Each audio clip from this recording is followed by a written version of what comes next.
আপনারা যারা মিউচুয়াল ফান্ডে সম্প্রতি ইনভেস্ট করা শুরু করেছেন কিংবা যারা মিউচুয়াল ফান্ডে ইনভেস্ট করার কথা ভাবছেন তাদের মনে একটা প্রশ্ন বারবার উঁকি দেয় যে মিউচুয়াল ফান্ডে ইনভেস্ট তো করছি, কিন্তু মিউচুয়াল ফান্ড থেকে কীরকম রিটার্ন এক্সপেক্ট করতে পারি। আজ আমরা এই ভিডিওতে এই বিষয়ে আলোচনা করব। দেখুন, মিউচুয়াল ফান্ডের যে রিটার্ন সেটা প্রধানত দুটো বিষয়ের উপর নির্ভর করে। একটা হলো মিউচুয়াল ফান্ডের টেনিওর, আর দ্বিতীয় যেটা হলো সেটা হলো মিউচুয়াল ফান্ডের ক্যাটাগরি। তো প্রথমে টেনিওরের কথাটা বলে নিই। দেখুন, যদি আপনি ইকুইটি মিউচুয়াল ফান্ডে ইনভেস্ট করতে চান তাহলে সেক্ষেত্রে কমপক্ষে আপনাকে 7 বছরের জন্য ইনভেস্ট করতেই হবে। কারণ একটা স্টাডিতে দেখা যাচ্ছে যে যদি আপনি ইকুইটি মিউচুয়াল ফান্ডে 7 বছরের জন্য ইনভেস্ট করেন সেক্ষেত্রে আপনার নেগেটিভ রিটার্নসের আর কোনো চান্স থাকবে না। আমরা সবাই জানি যে মিউচুয়াল ফান্ডের রিটার্নটা ভোলাটাইল হয়, অনেক ক্ষেত্রে নেগেটিভ রিটার্নও হয়ে যেতে পারে যদি আপনি কম সময়ের জন্য ইনভেস্ট করেন। সেই জন্য আমরা যে বেঞ্চমার্কটা ধরে নিলাম সেটা হলো 7 বছর। 7 বছরের পর যত টেনিওর আপনার বাড়বে সেক্ষেত্রে আপনার রিটার্ন আরও বেশি পাওয়ার সম্ভাবনা বেড়ে যাবে। মোটামুটি দেখা যায় 7 থেকে 15 বছর এই সময়টা একটা আইডিয়াল টাইম বলা যেতে পারে মিউচুয়াল ফান্ড ইনভেস্টমেন্টের জন্য। এরপরে আমরা আসি মিউচুয়াল ফান্ড ক্যাটাগরির ব্যাপারেতে। দেখুন, আমরা জানি যে মিউচুয়াল ফান্ডে ইনভেস্টমেন্ট আসলে স্টক মার্কেটেই ইনভেস্টমেন্ট। একটা মিউচুয়াল ফান্ডে যখন আপনি ইনভেস্ট করছেন আপনার টাকাটা বিভিন্ন কোম্পানিতেই ইনভেস্ট হয়। এবার যদি আমি ভারতের স্টক মার্কেট দেখি তাহলে আমি দেখতে পাবো যে বোম্বে স্টক এক্সচেঞ্জেতে প্রায় 5311টা স্টক লিস্টেড ছিল জানুয়ারি 2023 সালেতে। এই যে স্টকগুলো লিস্টেড ছিল এই স্টকগুলোকে আমরা 3টে ক্যাটাগরিতে ভাগ করব। সেবি, যারা কিনা স্টক মার্কেট আর মিউচুয়াল ফান্ডের নিয়ন্ত্রক সংস্থা, তারা এই স্টকগুলোকে 3টে ক্যাটাগরিতে ভাগ করেছে।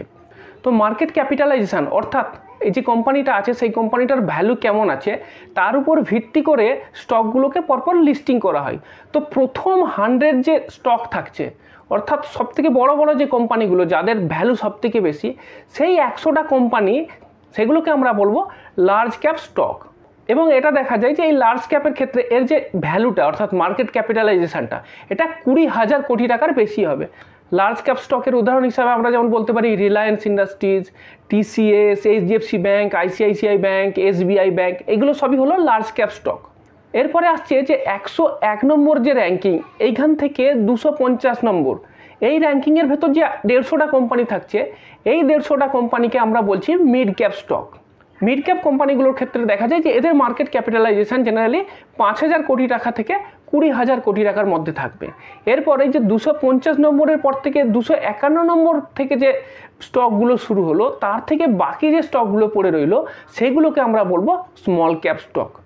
এইবার এই মিউচুয়াল ফান্ডগুলো কোন ধরনের স্টকে কত টাকা ইনভেস্ট করছে তার উপর ডিপেন্ড করবে যে এটা কোন ক্যাটাগরির মিউচুয়াল ফান্ড। প্রথমে ধরুন লার্জ ক্যাপ ক্যাটাগরি। সেবির একটা নির্দিষ্ট গাইডলাইন আছে, যদি আপনি লার্জ ক্যাপ ফান্ড হন তাহলে আপনাকে আপনার যে টোটাল ইনভেস্টমেন্ট ভ্যালু তার 80% আপনাকে লার্জ ক্যাপ স্টকেতে ইনভেস্ট করতে হবে। একটা এক্সাম্পল দিয়ে বুঝিয়ে দিচ্ছি। মনে করুন যে আপনি একটা মিউচুয়াল ফান্ডে 100 টাকা ইনভেস্ট করছেন, তাহলে ওই 100 টাকার মধ্যে 80 টাকা আপনাকে খরচা করতে হবে লার্জ ক্যাপ স্টক কিনতে। অর্থাৎ ওই স্টক এক্সচেঞ্জে যে প্রথম 100টা কোম্পানি আছে সেই 100টা কোম্পানির শেয়ার কিনতে গিয়ে আপনাকে এই 80 টাকা খরচা করে ফেলতে হবে, এবং বাকি যে 20 টাকা আছে সেই বাকি 20 টাকা আপনি আপনার ইচ্ছে মতো অন্য কোম্পানির স্টক কিনতে পারেন। তো এইটা হলো সেবির রুল লার্জ ক্যাপ ফান্ডের ক্ষেত্রে। সুতরাং আপনি বুঝতে পারছেন যে লার্জ ক্যাপ স্টকের ক্ষেত্রে কি হচ্ছে যে সবথেকে বড় বড় যে কোম্পানিগুলো আছে সেই কোম্পানির শেয়ারে ইনভেস্ট হচ্ছে। আর যখনই আপনি বড় কোম্পানির শেয়ারে ইনভেস্ট করছেন তো সেই কোম্পানির শেয়ারের ভোলাটিলিটিটা কম হয়, অর্থাৎ সেই কোম্পানির শেয়ারগুলো কম ওঠানামা করে। আর সেই কারণের জন্য দেখা যায় যে এইগুলোর ক্ষেত্রে রিস্কটা তুলনামূলকভাবে কম হয়। এইবার আমরা দেখব যে লার্জ ক্যাপ মিউচুয়াল ফান্ড থেকে গত 10 বছরে অ্যাভারেজ রিটার্ন কেমন এসছে।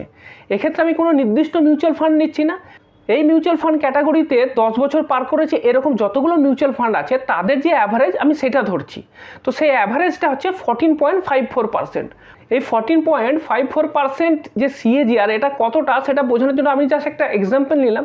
মনে করুন আজ থেকে 10 বছর আগে আপনি 10 লাখ টাকা একটা লার্জ ক্যাপ কোম্পানিতে যদি রেখে দেন তাহলে সেই টাকাটার আজকের ভ্যালু হবে 34.14 লাখ।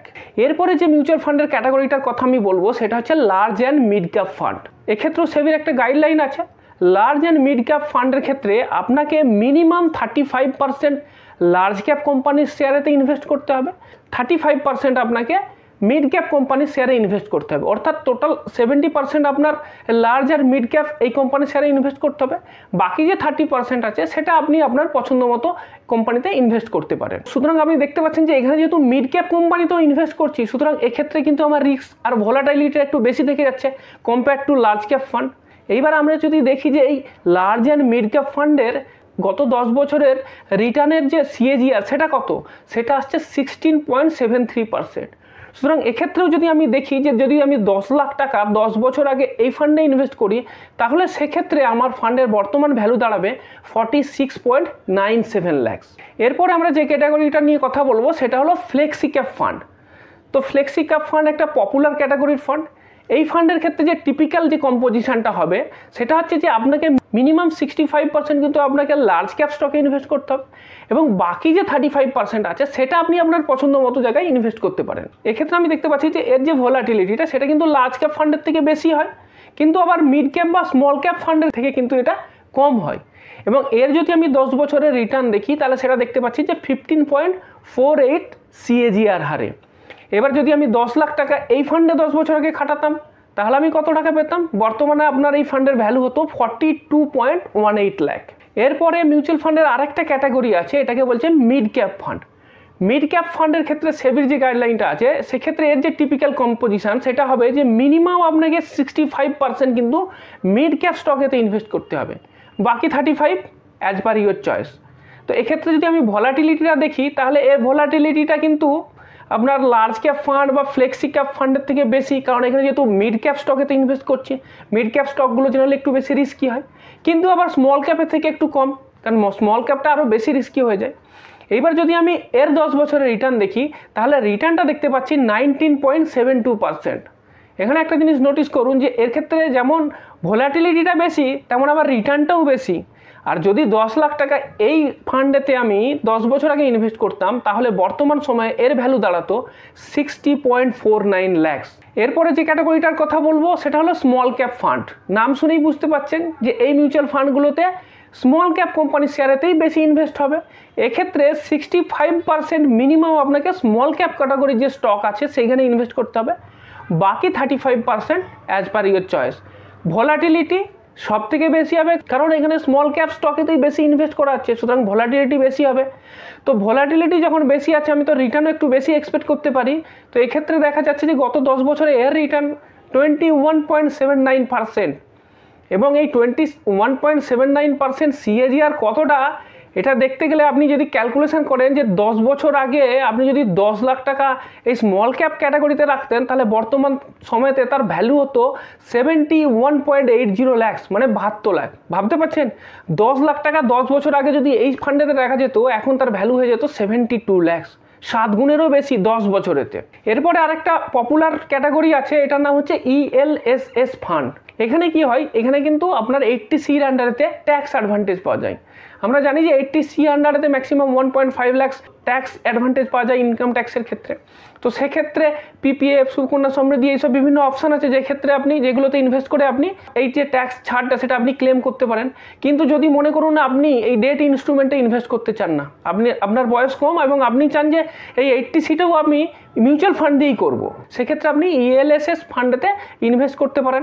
এই ফান্ডে যদি টিপিক্যাল কম্পোজিশনটা দেখেন তাহলে এক্ষেত্রে আপনার 80% ইকুইটি অর্থাৎ শেয়ার মার্কেটে ইনভেস্ট হবে, বাকি 20% আপনার অপশন। এবং এর যদি আপনি গত 10 বছরের রিটার্নটা দেখেন তাহলে এর রিটার্নটাও কিন্তু যথেষ্ট ভালো, 15.89%। এবং 10 বছর আগে যদি 10 লাখ টাকায় ELSS ফান্ডেতে ইনভেস্ট থাকতো তাহলে বর্তমান সময়ে তার ভ্যালু হতো 43.70 lakhs। এরপরে যে ফান্ডটার কথা আমি বলবো সেটা একটা আসলে প্যাসিভ ফান্ড। এটা কীরকম, এতক্ষণ যে ফান্ডগুলোর কথা আমি বললাম সেগুলো সবই ছিল অ্যাক্টিভ ফান্ড। অ্যাক্টিভ ফান্ডের ক্ষেত্রে কী হয়, আপনি যে টাকাটা ইনভেস্ট করছেন সেই টাকাটা ওই যে মিউচুয়াল ফান্ডের যে ফান্ড ম্যানেজার আছে তিনি নিজের মতো করে ডিসাইড করতে পারেন যে কোন কোম্পানিতে কতটা ইনভেস্ট করবেন।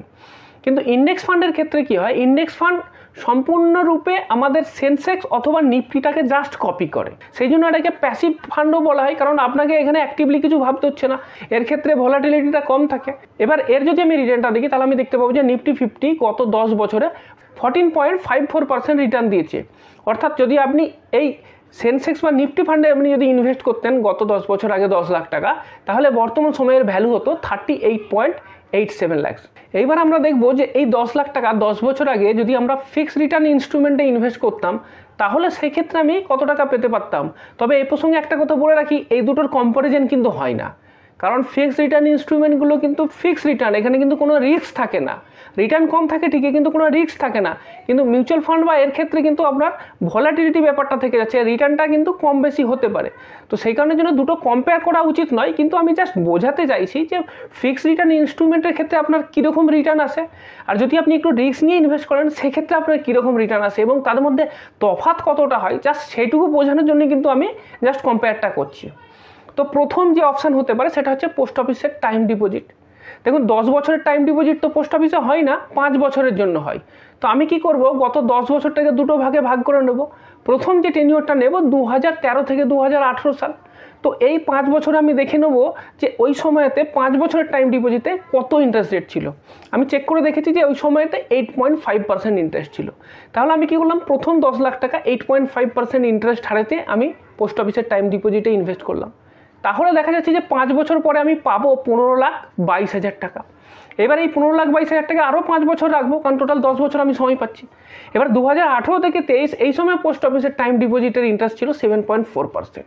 তো এবার 15,22,000 যদি ওখানে আমি ইনভেস্ট করে দিই তাহলে আমি পাবো টোটাল যে ভ্যালুটা আসবে আমার 21.97 lakhs। এরপরে আর একটা ইনভেস্টমেন্ট অপশান আছে পোস্ট অফিসে, সেটা হলো পোস্ট অফিসের এনএসসি।